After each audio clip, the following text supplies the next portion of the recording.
For this video mga idol, yung luto ko ngayon ay itong mga sangkap.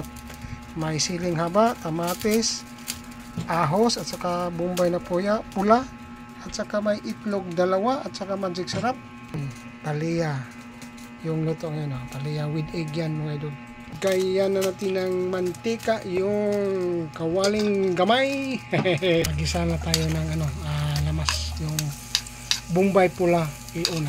Pula at saka ahos, na lang, dungan silang lahat. Ahos at saka bombay pula. Igisa-gisa muna para gawas yung aroma ng bombay at saka ahos. Lagyan ng kamatis, ahos, kamatis at saka siling haba. Lagyan ng itlog, yan. Lagyan ng itlog. Yung isang itlog, yan, lagay mo dyan, lagay. Yan, sarap, itlog yan. Tapos, ihalo-halo yung itlog. Guys, nahalo na yung itlog at saka mga aroma ng mga sangkap dyan. Kamatis, bombay, ahos, at saka siling at sa haba. Ilagay na yung palaya. Yan, palaya idol. Lutong bahay nga mga idol. Luto kami ng palaya with egg. 2 egg ang nilagay dyan. Ilagay yung magic sarap. Ibuhos ang isang pack ng magic sarap.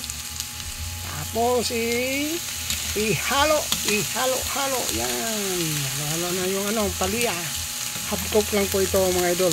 Half cook namin yung palaya. Kasi gusto namin yung half cook. Half cook lang, idol, yung palaya ay half cook. Yan. Malapit na po ito maluto mga idol kasi half cook yung luto namin sa palaya. Yan, lagyan na. Sarap ng palaya idol, no? Sarap, palaya.